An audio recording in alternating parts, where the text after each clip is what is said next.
most of the API is organized on a hierarchy, with the server at the top. That means the server represents the entry point to all the features that we have seen so far, including the models, the execution of those models, and the user information of those people that execute them. In this particular video, we will be focusing on this object and the features it enables us to include in our GeneXus code.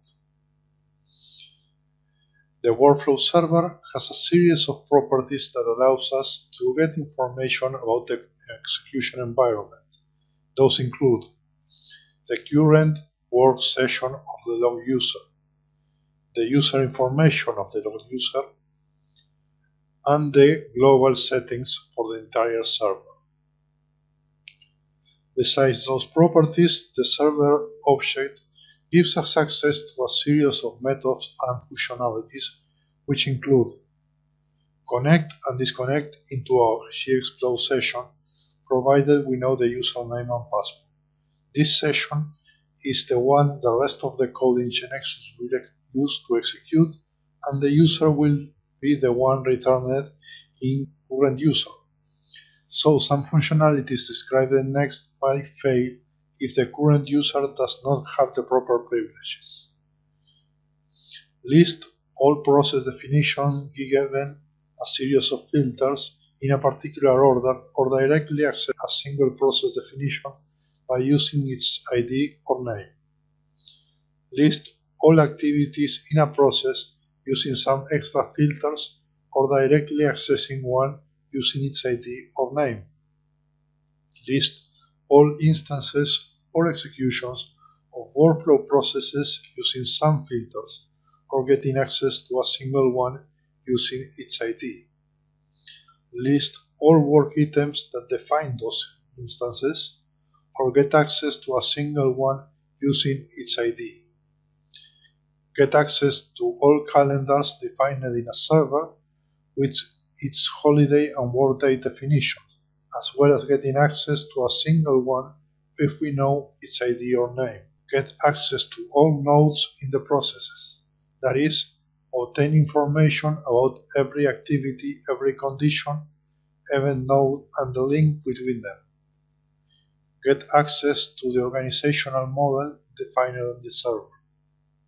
Get access to the events repository in order to access the log information of the server, and get access to the content repository in order to access the content of documents in the server. For many of these features, the filter data type is an important part of the proper use of the functionality.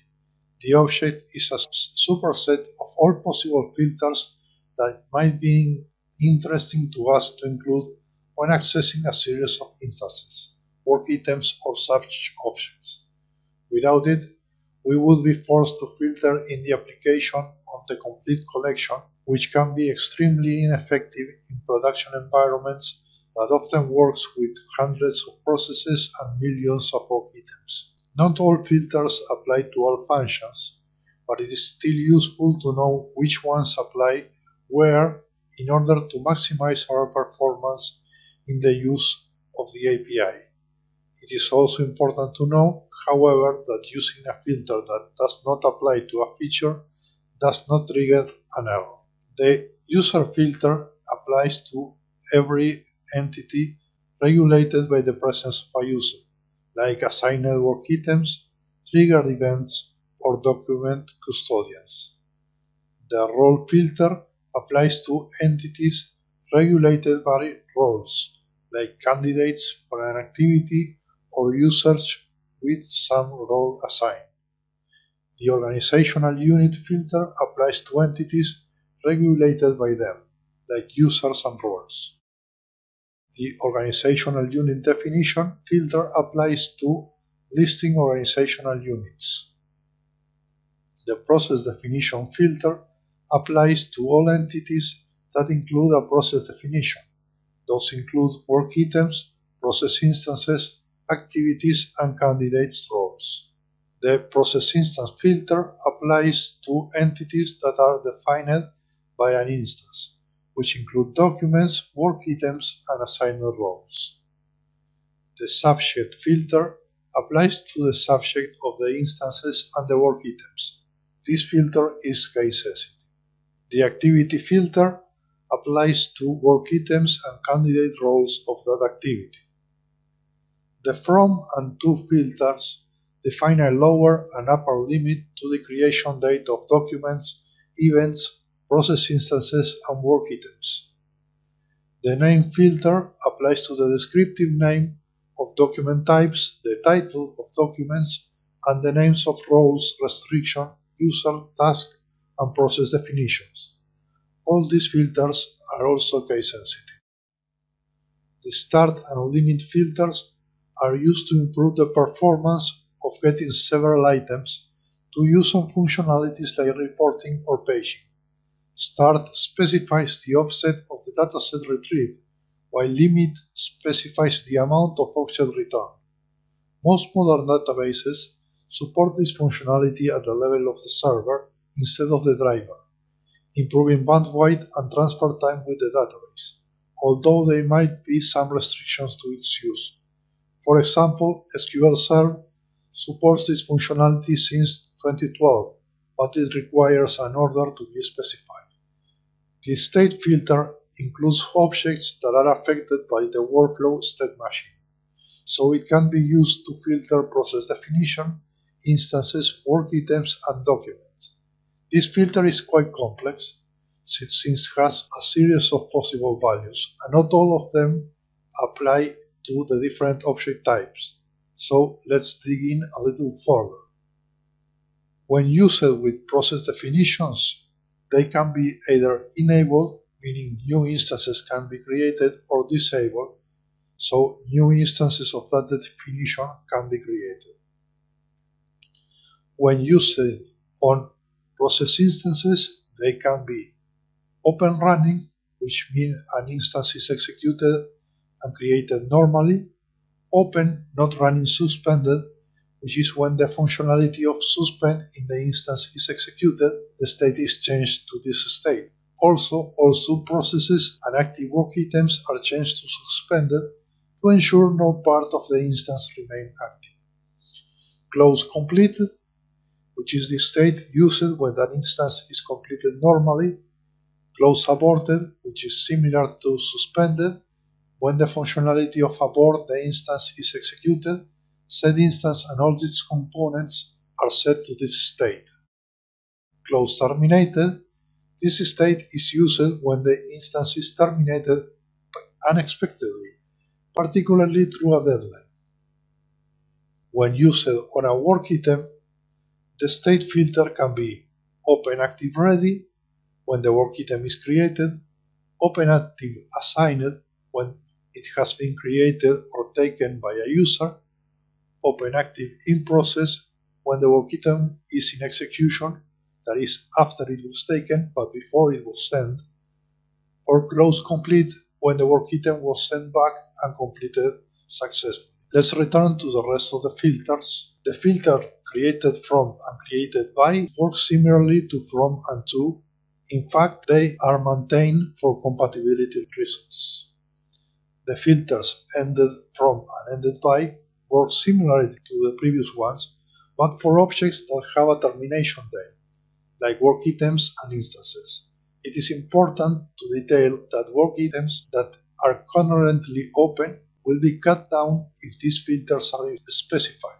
In case you are interested in currently open instances, you should use the state filter instead. The search filter can be used to filter a combination of different attributes in different entities.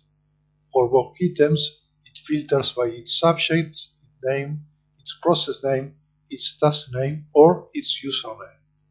For users, it filters by code, name, or email. For restrictions, it filters by code or value. For processes, it filters by name and description. For instances, it filters by its subject's process name or its username. And for documents, it filters by title or responsible user. And finally, the workflow priority filter can be used to filter work items and instances by their set priority, the options being high, normal priority, and low priority.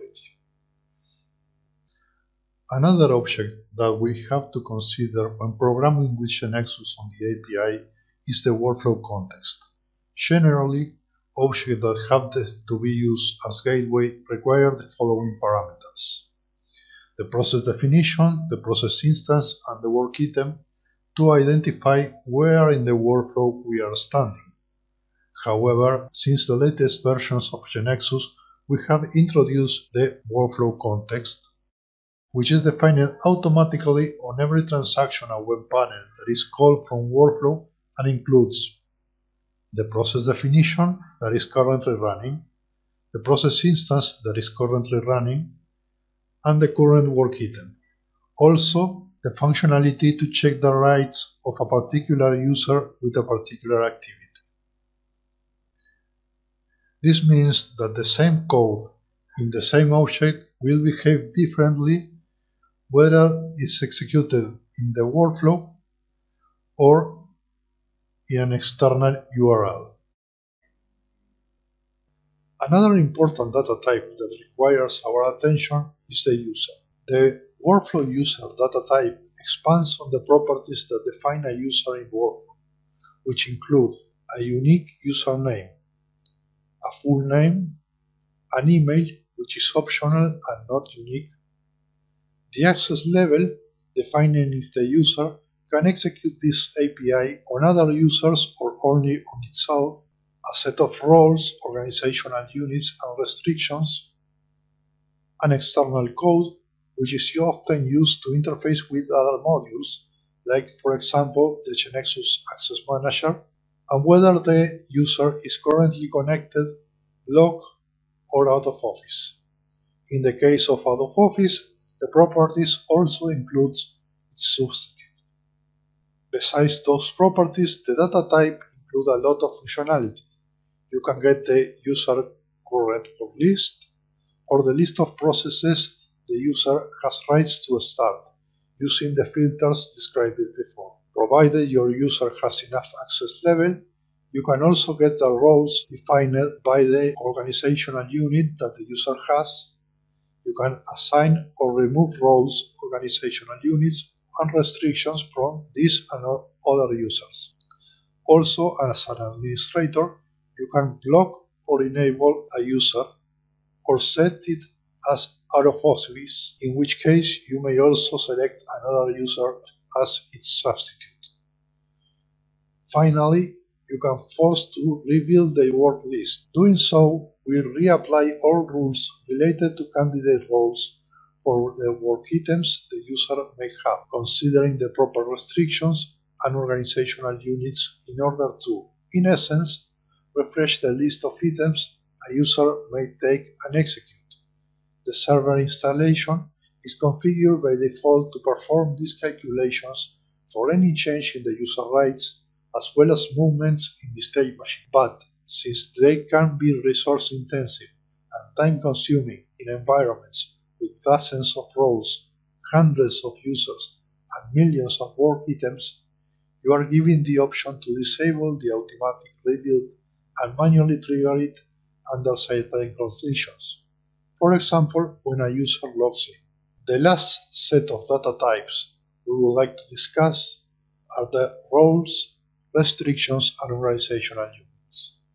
Even when they are conceptually different and have different use cases, they share the characteristic that they are modifiers to define what a user can and can't do.